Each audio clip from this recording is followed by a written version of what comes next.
Timeline adapted. Central Revenge Night set to 1882 to match title. Imagine coming back from 14 hours under a sun that makes the earth shimmer, wrists raw from the repetition of the pick and the hoe, lungs tasting dust and coffee pulp. You cross the courtyard of a sugar-browned house, and the scent shifts, iron and fear, hot and new and wrong. The door is open. Inside, on the hard-packed dirt of the kitchen, lies the woman you love. Her mouth is open in a small animal sound. Her skin is a quiet, pale thing in the doorway light. Around her the work of the house has been abandoned. A pot on the fire, a basket tipped over, a child's small sandal half buried in the dust. You kneel. The world narrows to a single bone-deep question. Who did this to her? This is where the story begins. Fazenda Santa Cruz, July of 1882. A place of rows of coffee trees and patient piles of day-by-day labor where the Comendador's house, Casa Grande, overshadows the Senzala. Here, a man named Mateus, born and raised on the estate, quiet, precise, watched the rhythms of power for 30 years. He loved Clara. That night, the ground where he found her would split his life into before and after. If this hook chills you, subscribe for more true dark histories. Fazenda Santa Cruz sat on a slope, where mist dissolved into the morning, and the coffee leaves shivered like a held breath. The country was changing. Coffee had become an engine of wealth and a magnet for men who wanted to be seen as power. The Comendador, José María de Almeida, owned more land than many towns. He kept his name on the ledger and his face in the town's square. He had men to clear the accounts and men to keep the accounts from ever meeting people's faces. Among those who enforced his will was Antonio Rodriguez, known without irony as Sete Linguas, the Seven Tongues, because his cruelty had a way of speaking in more languages than fists alone. Through rumor, through fear, through the slit of a lash. Mateus was not a leader in the obvious sense. He did not speak the loudest in the yard. Children sat at his knees, though, while their mothers stole to bring him cooked rice. Old women rested against his shoulder in the evenings and told him things they never told the overseer. He had a wife, Clara, who knitted small household miracles with her hands. She was small, with a laugh that came out sideways, and she bore 3 children who trusted the sound of his name the way the dawn trusted the light. Everyone in the Senzala knew how quietly Mateus watched. He watched the ways violence moved through a place like smoke, thin, inevitable, leaving stains. The sickness that took Clara began in one of those seasons when the rains were late and the work was longer than the light. She grew fevered and thin. At night she would cough and doze, and at dawn she would still try to grind the beans, her palms shaking with fatigue. When she failed to finish the chores, the Comendador's household system required an explanation, some excuse, some payment, some spectacle of discipline. In theory, discipline kept order. In practice, discipline fed itself. One morning Antonio found an excuse. He pronounced the name of disorder as if it were a wound he could press to make a mark. Negligence. He gathered a handful of people in the courtyard, the overseer liked an audience, and brought Clara before them. She stood there thin as a peeled bone beneath the sun. He made her explain.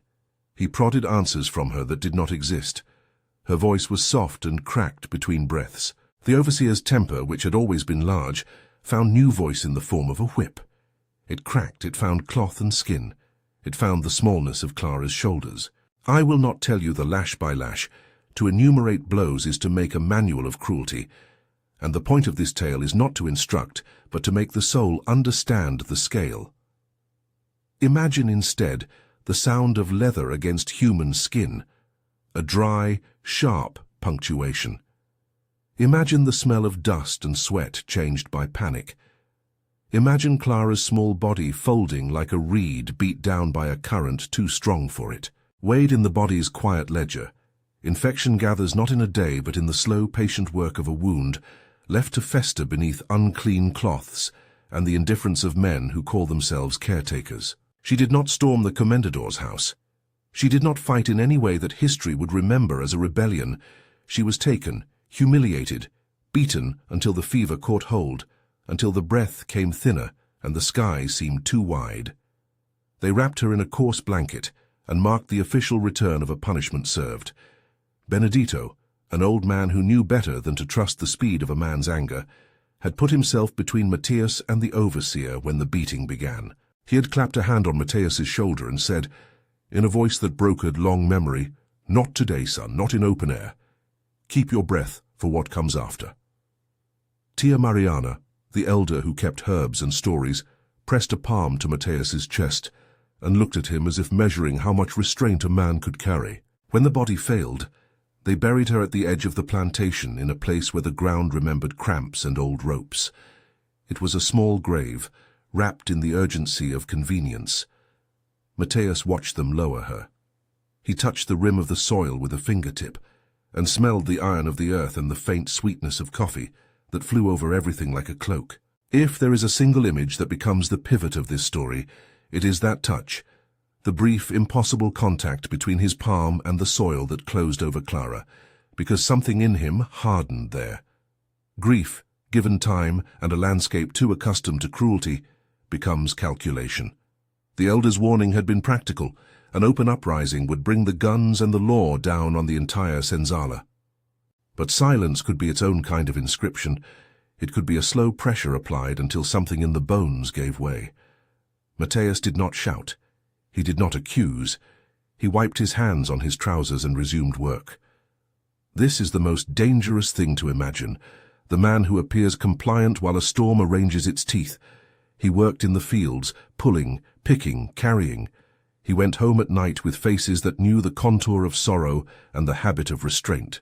He watched the comendador and his guests cross the threshold of Casa Grande and taste their coffee with the air of men who believed that the world had been made to serve them. He watched Antonio move through the yard with his shadow long and sharp. Revenge, in Matthias's mind, did not begin as a plan. It began as time thickened into purpose. He watched habits. He learned the rhythm of foolishness when men had drunk enough to reveal the soft things behind their hardened exteriors. He learned which doors made a sound when they opened and which slept in silence.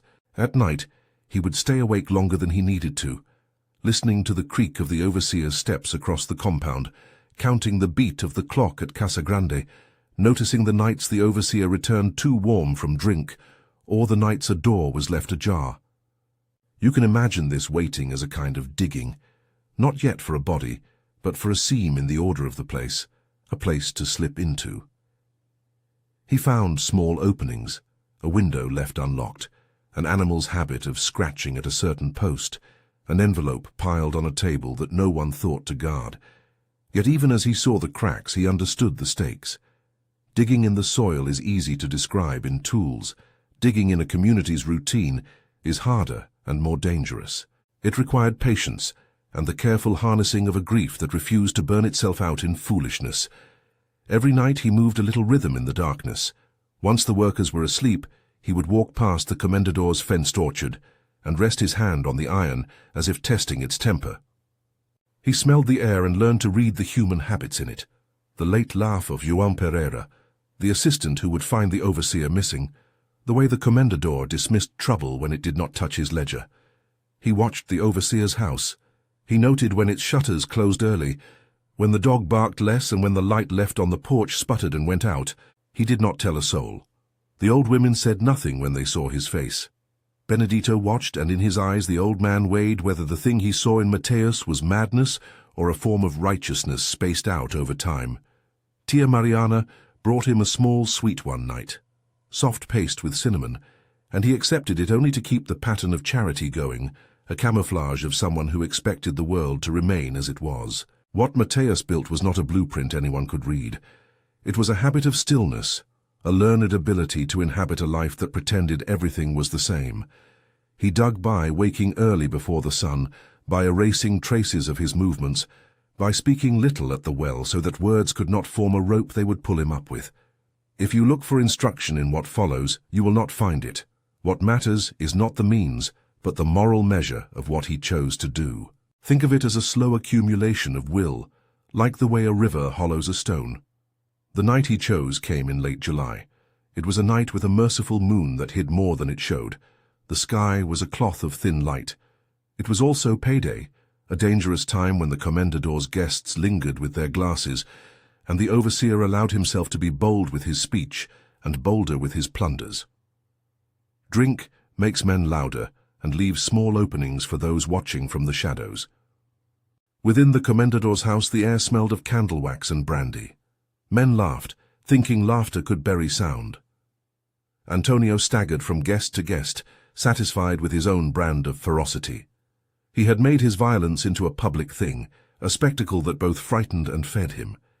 To people like him, a disappearing enemy would be an insult if it could not be turned into gossip and then into a plausible story. This was a detail Mateus counted on.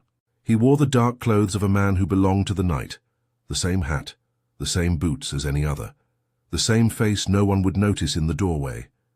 He slipped by the back lane where the fire ashes cooled and the kitchen's half-done stew shivered in its pot.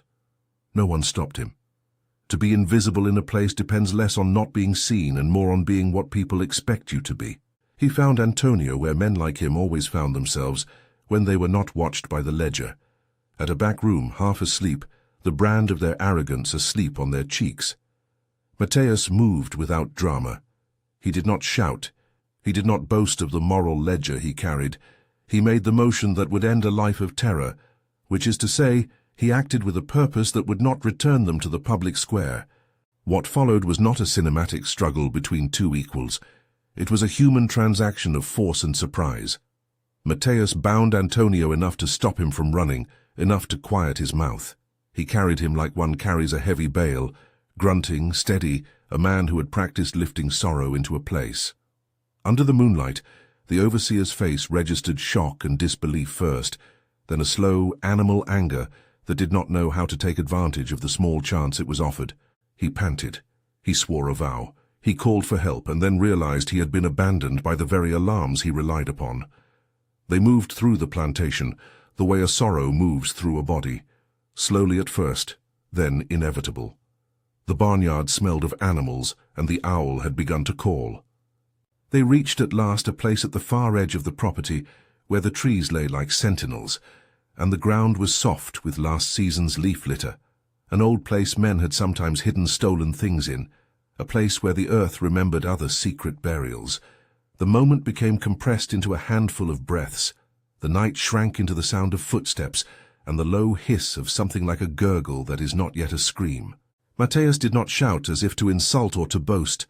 He lowered Antonio with deliberate care into the shallow trench he had prepared in the dark, a trench not for instruction, but for the moral instrument he intended it to be. He did what he had come to do. There was no single triumph in his action. There was a terrible, steady logic. He placed his hand on the overseer's face, feeling the rapid, animal pulse of a man who had never understood the slow agony of humiliation as he had understood it.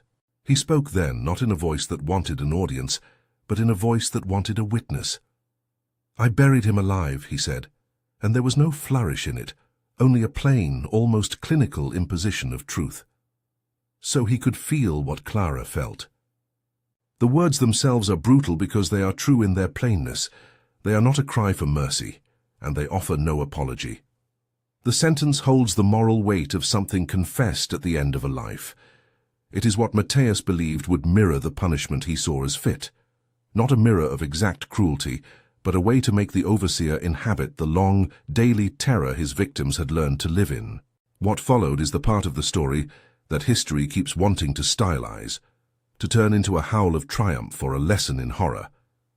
The actual sensation of earth settling over a human face is not a spectacle for the telling. It is the erosion of language into animal noise. There were sounds, muffled breathing, the thin slap of soil, the odor of upturned earth.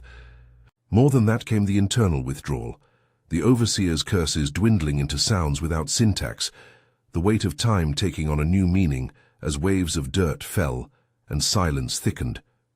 Mateus felt each handful of soil like a punctuation mark, closing a sentence he had read for years and could not rewrite. It is possible and necessary to remind the listener that this is not an instruction manual.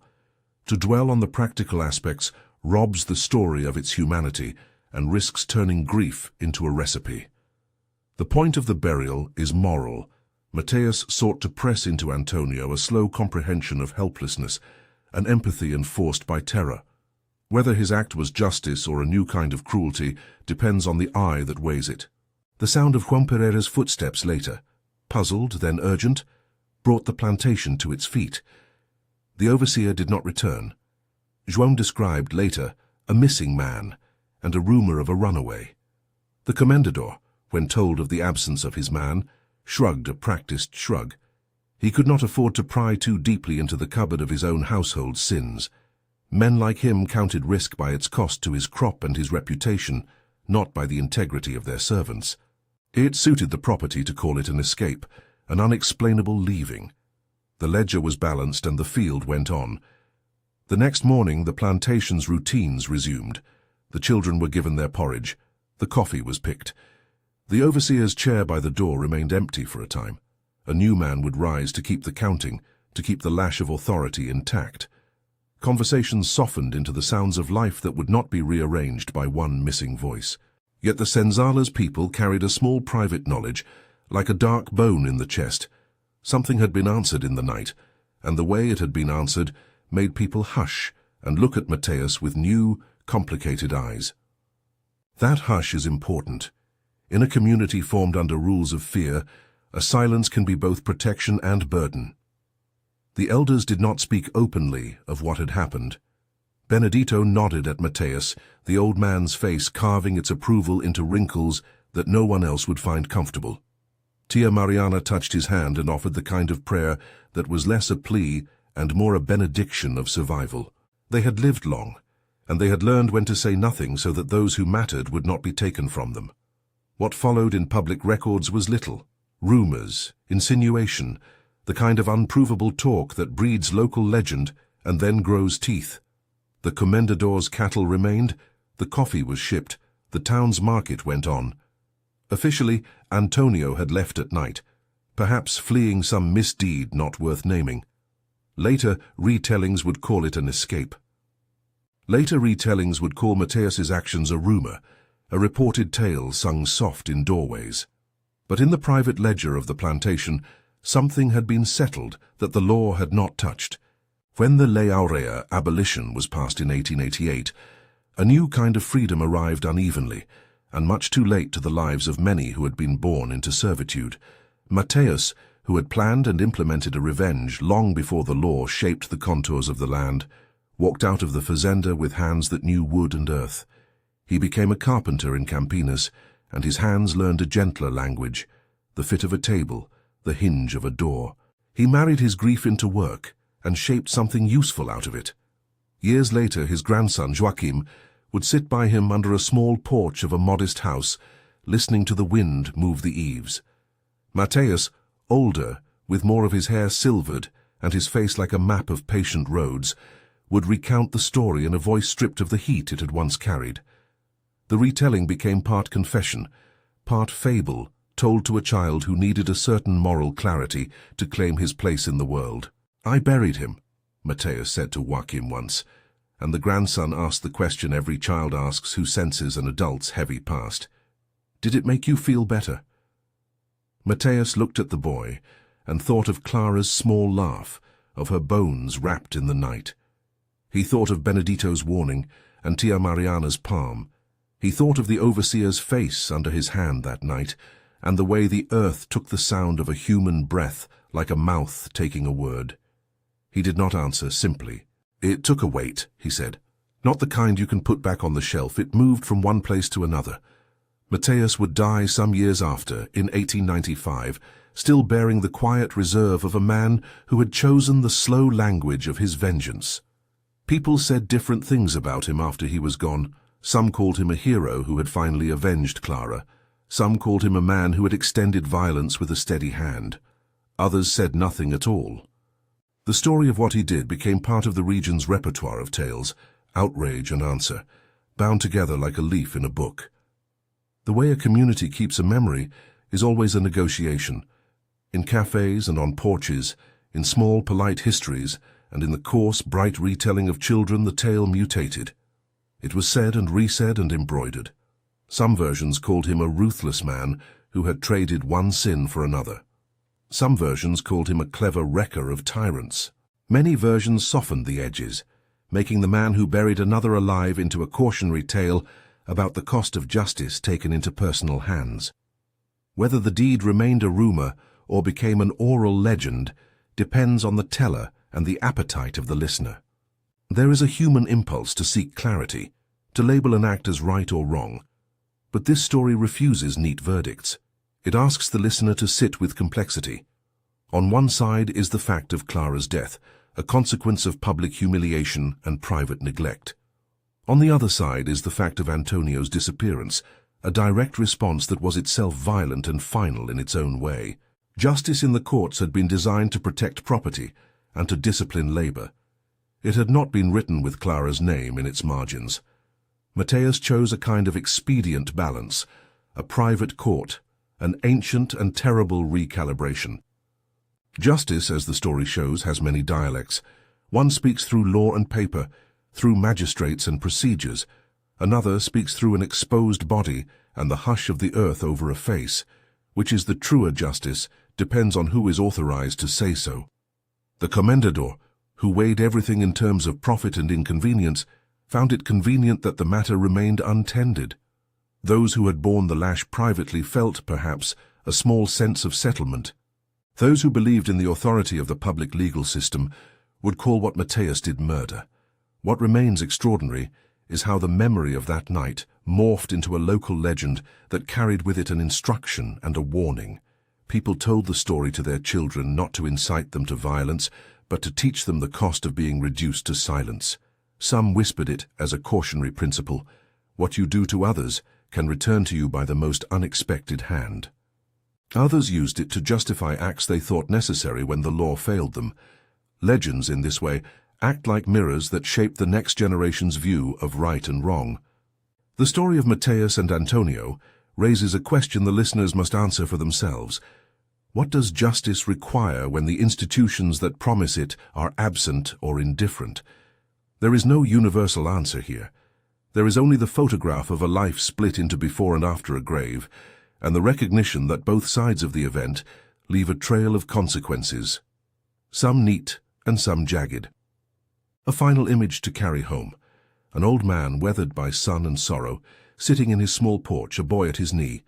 He tells the story in a voice that does not seek absolution.